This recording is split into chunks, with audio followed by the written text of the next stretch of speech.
हाँ, राजनीति में परिवर्तन।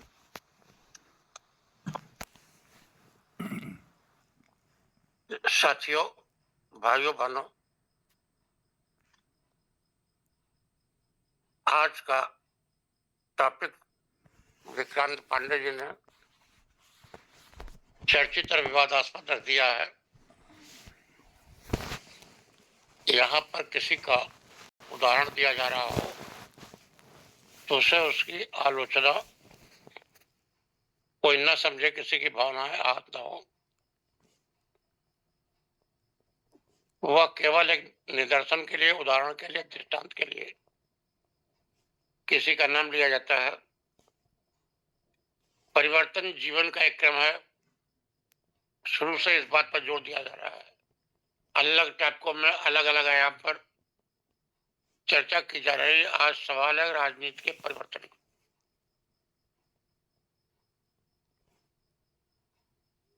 राजनीति में भी अन्य क्षेत्रों की तरह परिवर्तन आते रहते हैं। भारत के संदर्भ में बात को लीजिए। कहा जाता है कि देश संविधान से चलेगा, चलेगा, ठीक है, लेकिन फिर भी आरोप लगाए जाते हैं कि कोई मनुस्मृति लागू कर रहा है तो किसी पर आरोप लगता है कि अपना पर्सनल एजेंडा चला रहा है, किसी पर तानाशाही और इमरजेंसी का आरोप लगता है, किसी पर घोषित इमरजेंसी का आरोप लगता है। क्या सच है, क्या झूठ है, इसको छोड़ भी दें तो भी राजनीति आज वही नहीं है जो कि 1947 में थी, और जो आज है वो आज के 25 साल 30 साल बाद नहीं रहेगी। समय समय पर बदलाव आएंगे।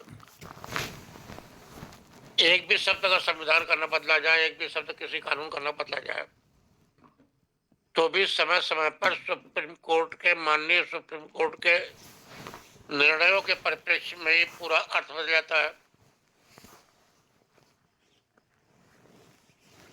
मौलिक अधिकार का भी था, टॉपिक ले लीजिए।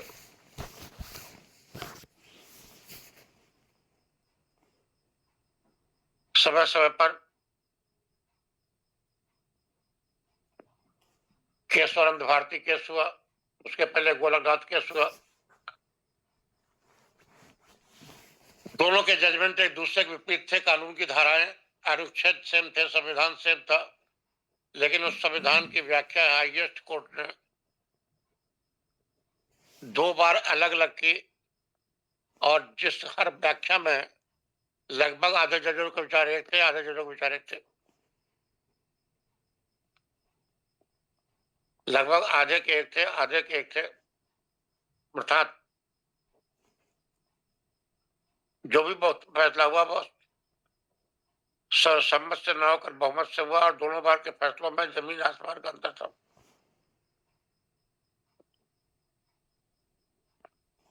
साधारण कानूनों की व्याख्या में भी ऐसे अंतर होता है। कभी 303 आईपीसी को असंवैधानिक घोषित कर दिया था, फिर उसे वैध घोषित किया गया।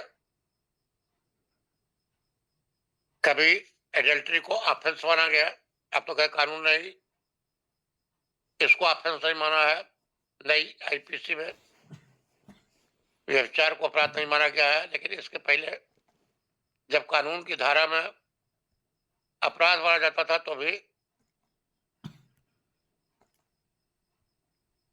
स्वयं अपने पिता की व्याख्या को बदलते हुए पिताजी ने माना था कि व्यभिचार अपराध है, किंतु जस्टिस चंद्रचूड़ साहब ने अपने अन्य जजों के साथ यह घोषणा की कि नहीं, यह कोई अपराध नहीं है। जब कानून की धारा में अपराध था तब भी घोषित कर दिया गया था कि यह कोई अपराध नहीं है, और यह एक तरह का मानवाधिकार या मौलिक अधिकार है। आदमी अपने शरीर का मालिक है। समय समय पर व्याख्याएं बदलती हैं। एक समय था राजनीति में धरना प्रदर्शन पर लाठी डंडे बरसाना अनैतिक था, पाया जाता था। गोलीकांड तो बहुत बड़ी बात थी, लेकिन धीरे धीरे जब राम मनोहर लोहिया जी ने राजनीति की धारा को बदला, उन्होंने कहा कि मैंने सिर के बल खड़े मार्क्स को भारत में पैर के बल पर खड़ा कर दिया है। लोगों ने पूछा कि लोहिया जी आपने कैसे सिर के बल खड़े मार्क्स को पैर के बल खड़ा किया? उन्होंने कहा कि मैंने वर्ग संघर्ष को वर्ण संघर्ष में बदल दिया।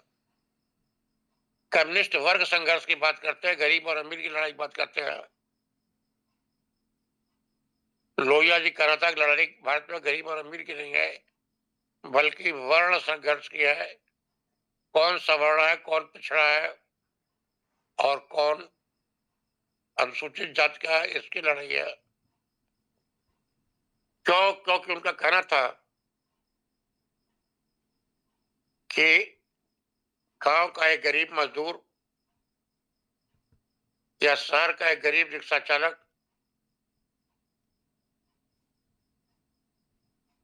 या अन्य कोई गरीब व्यवसाय करने वाला अपना आइडेंटिफिकेशन अपने मोहल्ले के, अपने बगल में रैन बसेरे में सोने वाले, अपने बगल में मकान बनाने वाले थोड़ी दूर पर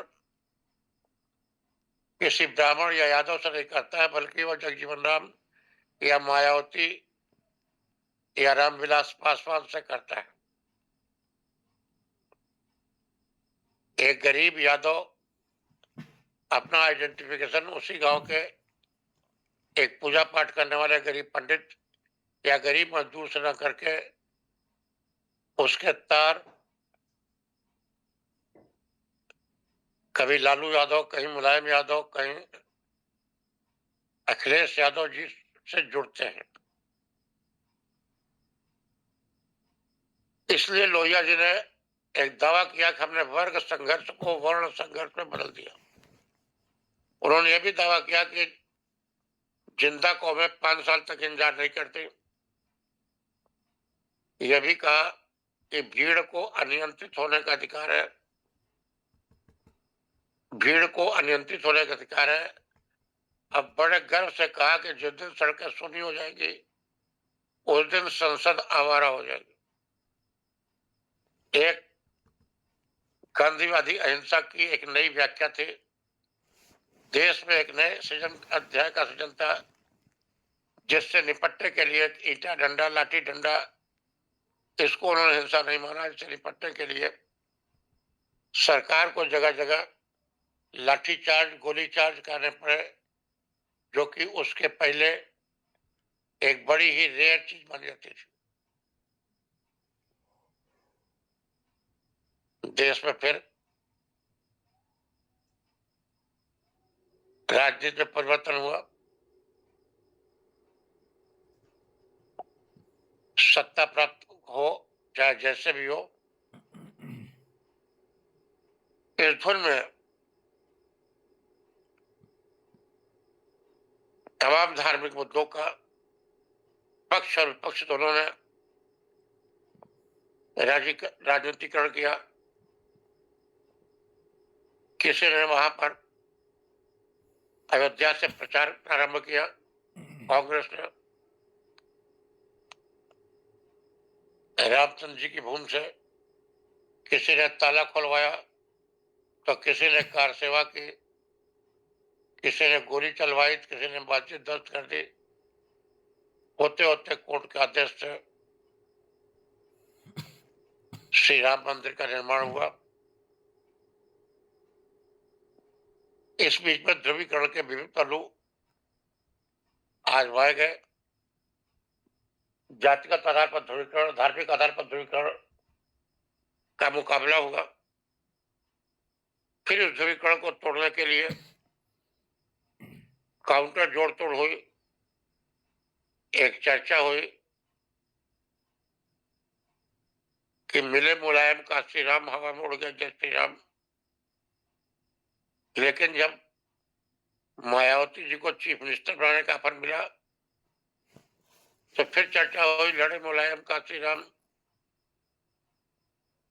फिर चढ़ बैठे जय श्री राम, तरह तरह के प्रयोग हुए। किसी ने अपने को जनेऊधारी ब्राह्मण कहा, तो किसी ने उसका खंडन किया आतुरता से। इन ध्रुवीकरण के बीच पहलुओं जुड़े हुए राजनीति आज जिस मोड़ पर जा रही है कि सवर्ण, बैकवर्ड, हरिजन, ये तीन धाराएं तो अपनी जगह थी, वह सिलसिला चालू हो रहा है कि शायद जितनी जातियां हिंदुस्तान में हो उतनी पार्टियां न बन जाए। कहीं राजभर की पार्टी है, कहीं निषाद की पार्टी है, कहीं पटेल की पार्टी है। ऐसा लग रहा है कि जितनी जातियां हैं, बात सही है, जब परंपरागत ढंग से जिन दो लोगों में वैवाहिक रिश्ते नहीं है, तो वे लोग कहीं ना कहीं कुछ न कुछ डिफरेंस किसी कारण से साइक में हुआ हो, कहीं कहीं अविश्वास का शिकार बन सकते हैं। कोई भी, चाहे अनिल यादव के बारे में सच्ची या झूठी प्रोपेगेंडा फैलाकर, चाहे कुछ की कौन भर्ती हो रहा है कौन नहीं हो रहा है, तरह तरह की आशंकाएं मन में आएंगी और धीरे धीरे ये पार्टियों का जमघट बढ़ेगा। मगर इन पार्टियों के महाकुंभ में भी बहुत अधिक देर नहीं लगेगी और फिर कुछ न कुछ परिवर्तन होता रहेगा। ये आज के लक्षण ऐसे हैं, लेकिन कल वही नहीं होगा जो आज था। ऐसी ऐसी पार्टियां जिनका कि कुछ स्टेट्स को छोड़ करके लगभग पूरे हिंदुस्तान में राज्य था, हिंदुस्तान की संसद में जिनका 2/3 बहुमत होता था, आज उत्तर प्रदेश, बिहार, बंगाल जैसे तमाम बड़े देशों में, तमाम बड़े प्रदेशों में लगभग अस्तित्वहीन हो गई है।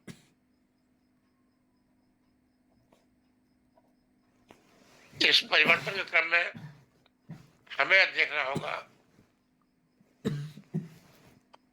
कि आपसी मतभेदों को भुला करके जहां राष्ट्रीय हित के मुद्दे में हम सब एक नजर आ रहे,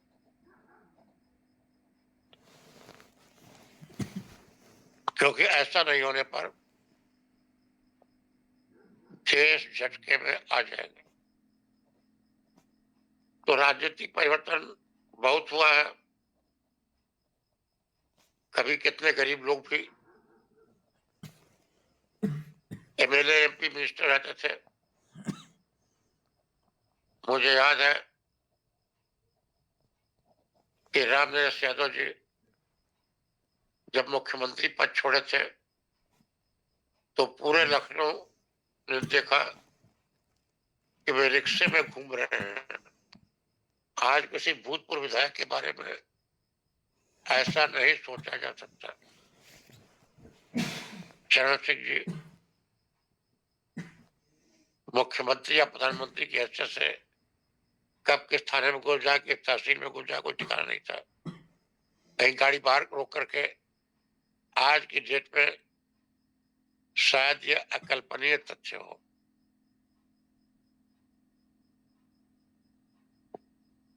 ये उस जमाने के मानक थे, लेकिन नहीं, पानी का स्वरूप बदलता है। कभी बर्फ होता है, कभी भाप होता है और कभी जल के रूप में होता है, लेकिन एक रूप को कभी भी दूसरे रूप में ढाला जा सकता। हम इन परिवर्तनशील परिस्थितियों के बीच अनेकता में एकता की बात बनाए रखें, सांप्रदायिक और जातिगत सौहार्द बनाए रखें। यही देश के प्रति और देशवासियों के प्रति मेरी शुभकामना है। हमें परिवर्तन से घबराना नहीं चाहिए। लेकिन परिवर्तन के लिए परिवर्तन नहीं होना चाहिए, आवश्यकता के अनुरूप परिवर्तन होना चाहिए।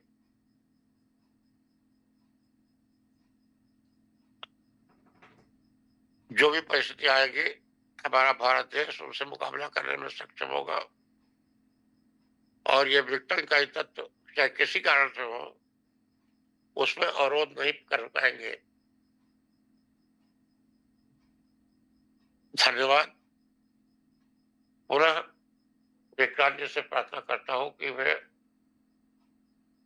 सभी उपस्थित लोगों की भावनाओं को जानने का प्रयास करें और उनसे व्यक्तिगत स्तर पर अनुरोध करें, तो उनको प्रेरित करें कि 1, 2, 3, 1, 2, 3 जितने भी हो सके, अगर 1-1, 2-2, 4-4 आदमी कोई मोटिवेट किया, 1-2 आदमी महीने मोटिवेट किए, तो एक पर्याप्त संख्या भागीदारों की हो जाएगी, जिनके अनुभवों का लाभ हम सभी को मिलेगा। धन्यवाद। जी, बहुत-बहुत धन्यवाद गुरुजी कि जो आपने चीज़ें बताई यह वास्तव में ज़मीनी है और हमारे बीच में कुछ अन्य साथी जुड़े हुए हैं। इनके कमेंट्स, इनके फीडबैक, इनके सवाल भी हम प्राप्त करने के लिए आगे बढ़ते हैं। हमारे बीच में आदरणीय भारत सिंह जी हैं। भारत सर का हार्दिक स्वागत है। सर निवेदन करेंगे अपना कुछ अनुभव या टिप्पणी जो कुछ भी आप कहने बताएँ।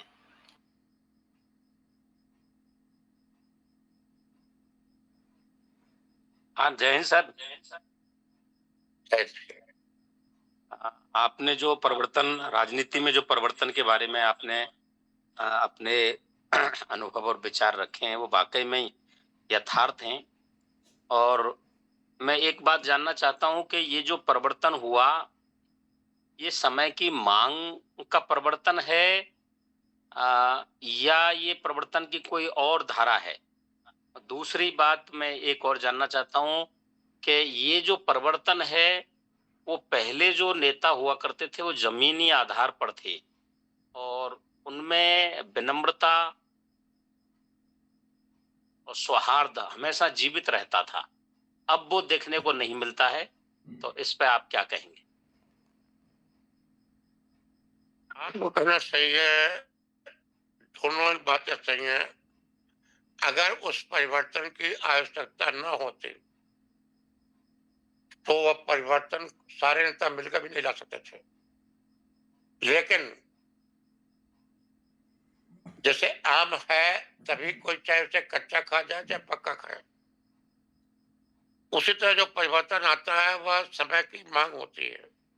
लेकिन उसे जब प्री मेच्योर या कच्चे में पका दिया जाता है कार्बाइड डाल करके, यह नेता नगरी का काम है। कि जैसे कि लोग कहते हैं कि मलाईदार तबके को, भाई जब संविधान में पिछड़ेपन का आधार लिखा गया कि समाज का वह वर्ग जो उपेक्षित है, जो तिरस्कृत है, अगर किसी को पढ़े लिखे आदमी में, अच्छे भले लोगों में, अभी एक चीज वायरल हुई है, आप लोगों ने पढ़ा होगा, जिसमें जाति के आधार पर अखिलेश जी को अपमानित करने की कोशिश की गई।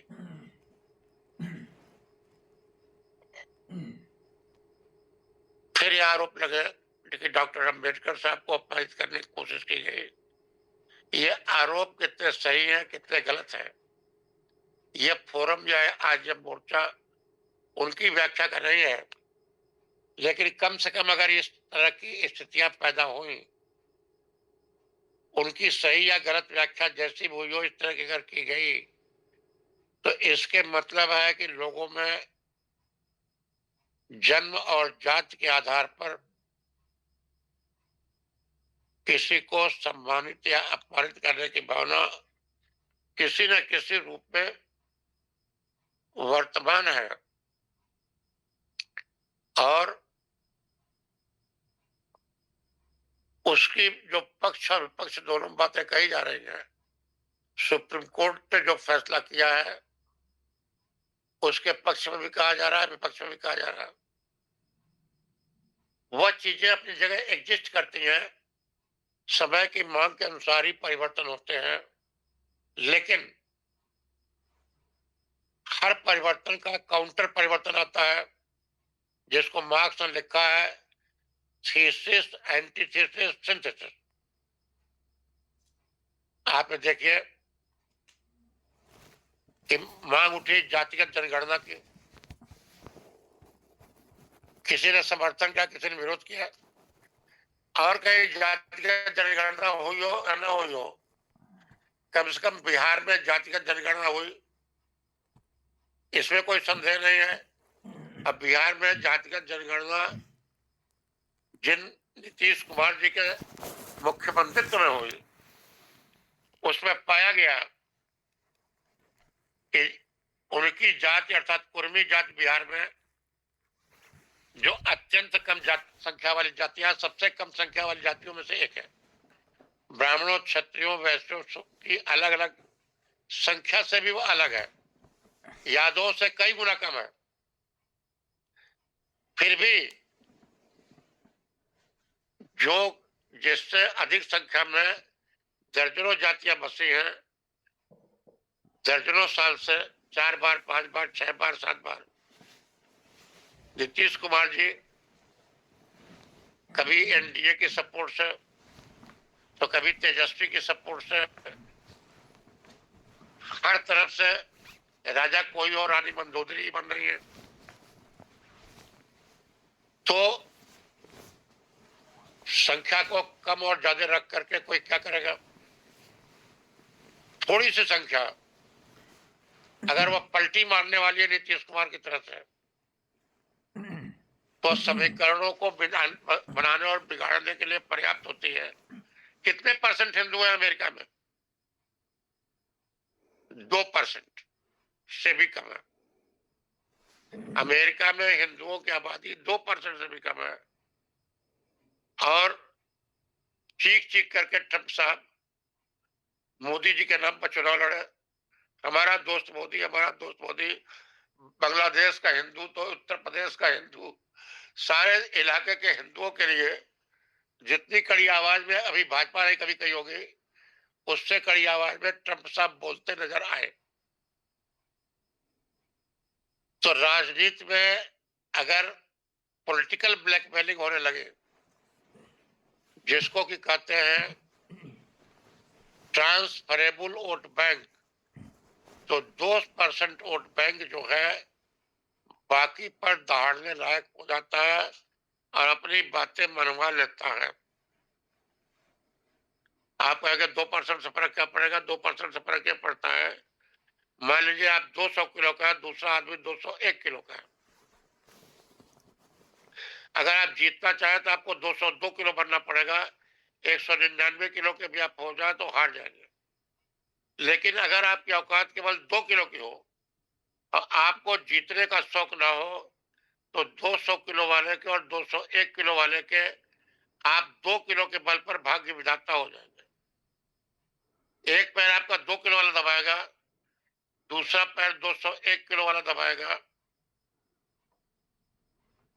केवल आपकी औकात 2 किलो की होनी चाहिए। पीडीए पीडीए पीडीए इतना हल्ला मचा और खोदा पहाड़ तो निकली चुहिया। जनेश्वर मिश्रा के अवतार बन करके वहां भी पीडीए के आंगन में फिर कूदने के लिए महताब साहब पांडे पहुंच गए। एक छोटी सी जनसंख्या, लेस देन 2%, केवल 1% की जनसंख्या समीकरणों को बिगाड़ सकती है।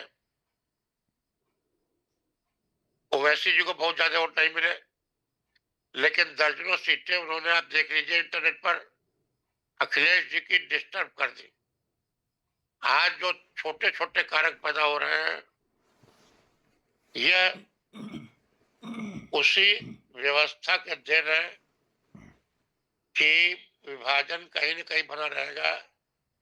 कि तमाम छोटे छोटे लोग, हर जात की एक पार्टी जो बनती जा रही है, क्योंकि अगर अविश्वास हुआ तो केवल वह अविश्वास में रुकेगा नहीं। सवर्ण, बैकवर्ड, हरिजन, यही तीन पर दलित, इन्हीं तीन के वर्गीकरण पर नहीं रुकेगा। वो एक एक वर्ग को, एक एक टुकड़े को जितना हो सकेगा उतने को तोड़ेगा, और अंत में फिर न जाने कौन कहाँ कब जाके मिलेगा, कब राजभर साहब किससे मिलकर लड़ेंगे, कहाँ रहेंगे। नीतीश कुमार जी जब भाजपा से मिलकर लड़े थे तब लालू यादव और तेजस्वी यादव के साथ सरकार मिलकर बनाए, और जब तेजस्वी यादव के साथ मिलकर लड़े तब किससे सरकार बनाए, भाजपा के साथ चले। मायावती जी नेताजी मुलायम सिंह के साथ मिलकर के चुनाव लड़ी और सरकार बनाई भाजपा के साथ। फिर उन गठबंधनों का कोई वैल्यू रह नहीं जाती है, वे टूटते बिगड़ते रहते हैं, और ये समय की देन होती है जो ये पैदा होते हैं। लेकिन समय पर ये पकड़े पावे तो राजनीति अच्छी चले। निहित स्वार्थ इनको समय के पूर्व, जैसे कच्चे आम को पका के पक्के आम में बदल जाता है कार्बाइड से या अन्य फलों को, उसी तरह से जो कुंठित राजनीति है वह कार्बाइड लगा करके इस विघटन को बढ़ा रही है और इसको प्रीमेच्योर ला रही है।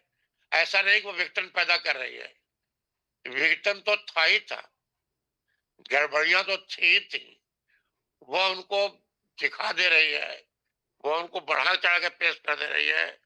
अगर गड़बड़ियां न होती तो सॉलिड को बदल करके उसको फड़ा नहीं जा सकता, कंपाउंड को फड़ा जा सकता। तो कहीं न कहीं मिक्सचर को फड़ा जा सकता है।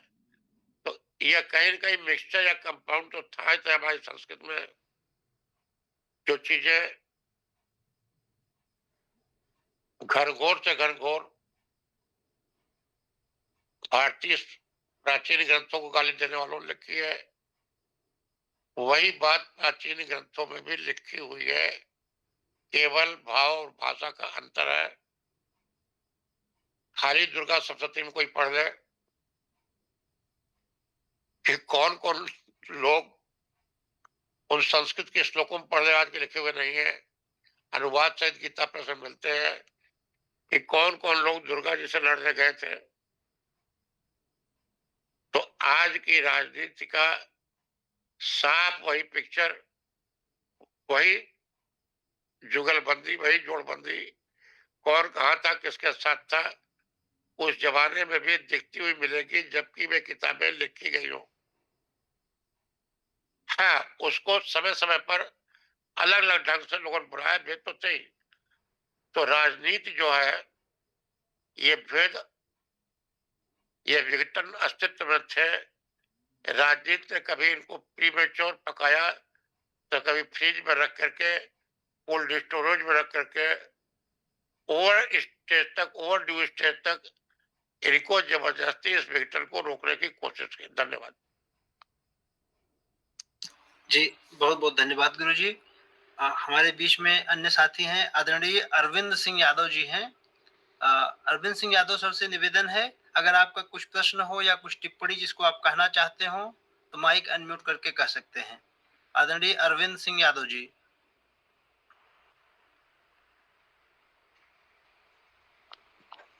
धन्यवाद। मैं लेफ्टिनेंट कर्नल अरविंद सिंह यादव। बहुत अच्छा लगा आप लोगों की बात सुन के। मैं पहली बार ज्वाइन किया मैंने, और मेरी तरफ से कोई क्वेश्चन नहीं है। आगे चल के जैसा भी होगा मैं पार्टिसिपेट करूंगा तो मुझे समझ में आएगा, उसके बाद मैं इसमें कुछ योगदान करूंगा।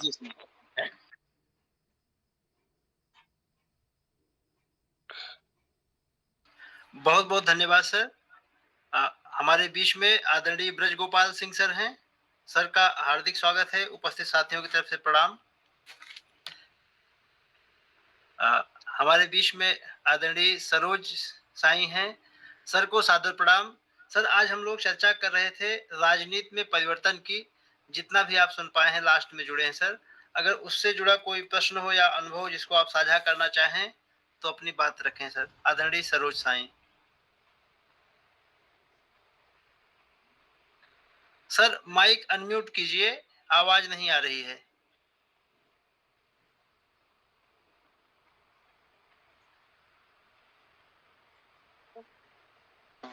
हेलो। हाँ सर, आवाज आई दाता। आवाज आ गई ना। हाँ हाँ। गुरु जी के साथ साथ सभी बंधुओं को मेरा सादर प्रणाम। गुरु जी, आप प्रजातंत्र परिवर्तन की बातें जो कर रहे थे, हमें बहुत अच्छा लगा। इसमें हमें गुरु जी प्लेटो की बात याद आई कि जिसमें कि प्रजातंत्र में घोड़े और गधे भी सड़क पर सीना फुलाकर चलते हैं कि मेरा जन्मसिद्ध अधिकार है सड़क पर चलने का। तो क्या गुरु जी आज प्रजातंत्र भीड़ तंत्र में कन्वर्ट हो गया है?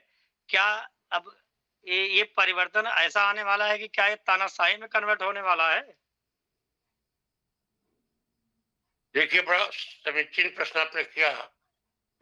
प्रजातंत्र जो है वह सदैव तंत्र में जब विकार आते हैं तो परिवर्तित हो जाता है। हाँ, यह हाँ। उसकी स्वाभाविक गति है। जैसे मनुष्य है, पैदा होता है, जवान होता है, बूढ़ा होता है, मर जाता है। जैसे कि तानाशाही जो है, कभी अब समय की मांग होती है, लेकिन वही जो है अत्याचार भरी होकर के उसमें अत्याचारी शासन के रूप में परिवर्तित होता है। यही राजतंत्र की बात है। और समय परिवर्तनशील इसलिए होता है कि जो प्रवृत्तियां एक बार लोग देख गए हैं, उस प्रवृत्ति का जो नया वर्ग सत्ता में उभर कर आता है, वह उसी की नकल करता है। जैसे कम्युनिस्ट अत्याचार को दूर करने के लिए बनाए गए बने, सत्ता में भी आए, लेकिन सत्ता में आने के बाद उन्होंने जो भीषण अत्याचार किए, जो वर्ग शत्रुओं का नाश किया, जो कत्लेआम किया, वह शायद पहले के अत्याचार से भी कई गुना विभत्स था। उसी तरह से जमींदारी टूट गई, राजशाही टूट गई, लेकिन गांव में किसी भी वर्ग प्रधान का जो पद पैदा हुआ, चाहे वह जनरल कास्ट का प्रधान हो, चाहे बैकवर्ड कास्ट का प्रधान हो, चाहे एसटी प्रधान हो, वह प्रधान अपने को 90% लोग उनके अचेतन मन में वे जनप्रतिनिधि न होकर के वे अपने को उस गांव का मालिक, उस गांव का जमींदार समझने लगे। आज जो एमएलए और एमपी हैं, मुख्यमंत्री हैं, प्रधानमंत्री हैं, एमपी हैं, केंद्रीय मंत्री हैं, वे 2, 4, 10 अपने को भले समझे, लेकिन 90% के दिमाग में राजा वाली छवि आ गई। यहाँ तक कि जब तक अभी इसी उत्तर प्रदेश में अनुप्रिया पटेल जी ने यहाँ तक कह डाला कि राजा अब जो है रानी के पेट से नहीं बल्कि ईवीएम मशीन से पैदा होता है। मतलब उन्होंने अपने को ईवीएम मशीन से पैदा हुआ राजा, और यह खाली उनके मुंह से निकल गया है, लेकिन यही बात अधिकांश लोगों में, चाहे किसी भी वर्ग के हो, चाहे वे जनरल के हों, चाहे बैकवर्ड के हों, चाहे व्यक्ति के हों, यह अचेतन मन में 90% लोगों के मन में भरी हुई है कि यह हमारा राज्य है। वे इस प्रतांत्रिक व्यवस्था को ही, इसीलिए व्यवस्था कोई भी ला दे, मना परिवर्तन जो है, मनोविज्ञान में परिवर्तन नहीं आ पाता और वे उसी रूप में उसको रखने लगते हैं, वे उसी रूप में उसको देखते हैं। यहाँ तक कि पहले लोग बेगार करनी पड़ती थी, दौड़ा के मारना पड़ता था। अब लोग ऐसा सिस्टम बना दिया पूंजीवाद ने कि लोग त्रस्त होकर के पूंजीपत की शर्तों पर झुक करके अधिक कष्टदायक हालत में अधिक घंटे तक काम करते हैं। तो रोजाना बेसिस पर पहले अभी हम लोग मकान बनवाते थे, पिताजी ने मुझे बनवाया था, तब रोज की मजदूर पाते थे।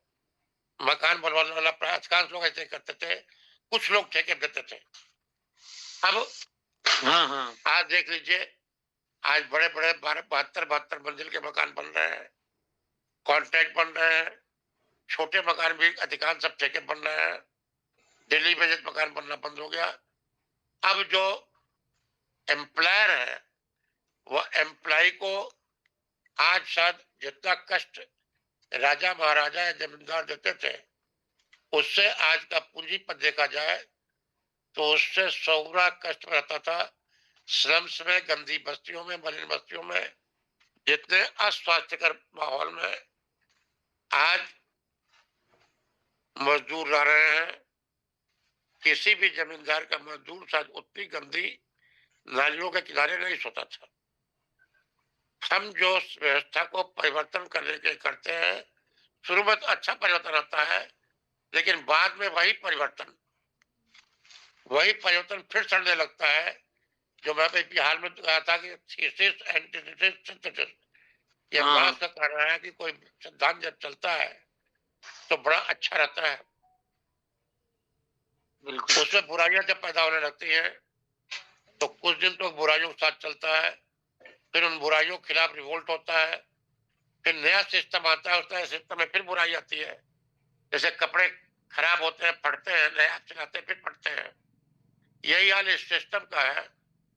तो जो सिस्टम पैदा हुआ वही सिस्टम बिगड़ता है। समय की वह पुकार भी होती है और वो जबरदस्ती छुपा हुआ भी होता है। जैसे मैंने भी कहा कि फल को पका दिया था कभी, तो कभी पकने के मौसम में भी उसको फ्रिज में रख करके या कोल्ड स्टोरेज में रख करके उसको नहीं पकने सड़ने दिया जाता है। अब बिना मौसम के भी जिस मौसम में खाना चाहो उस पके हुए फल को आप खा सकते हो। धन्यवाद। थैंक्स। बहुत बहुत धन्यवाद गुरुजी, बहुत बढ़िया आपने एक्सप्लेन किया। जी, बहुत बहुत धन्यवाद हेलो। सर। हाँ दत्ता। हाँ नहीं, गुरुजी ने बहुत बढ़िया अच्छी तरह से एक्सप्लेन किया, उसे व्याख्यायित किया और निश्चित ही हम लोग जो जुड़े हुए हैं उनके विचारों से सहमत होंगे और लाभान्वित भी होंगे। धन्यवाद गुरुजी। जी, बहुत बहुत धन्यवाद सर। हमारे बीच में अन्य साथी हैं, अनुज कॉस्मोस ग्रुप जुड़े हुए हैं।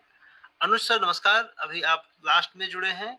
आप जो कुछ भी सुन पाए हैं सर, अगर इससे कोई भी प्रश्न आपके मन में आता है तो आप अपना अनुभव, प्रश्न अथवा कुछ टिप्पणी जो आप कहना चाहें कर सकते हैं। आदरणीय अनुज जी।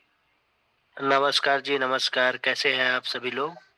अभी तो मैं आधा ही टॉपिक सुन पाया हूँ तो इसके लिए मैं कुछ नहीं कहना चाहूंगा, है ना। अभी पूरे टॉपिक सुनता हूँ तो फिर इसके बीच में अपनी टीका टिप्पणी मैं करता हूँ। बहुत बहुत धन्यवाद जी, बहुत बहुत धन्यवाद सर। हमारे बीच में आदरणीय शैलेश कुमार महोदय जी हैं। शैलेश, कुछ प्रश्न हो जिस आज जो कुछ टिप्पणी कहना चाहते हो, शैलेश कुमार महोदय जी। जी नहीं सर, बहुत बहुत धन्यवाद सर। हम सबके बीच में आशा शर्मा जी हैं। आशा जी, आप कुछ कहना चाहेंगी, कुछ पूछना चाहेंगी? आशा मैडम जी, आप सुन पा रही हैं?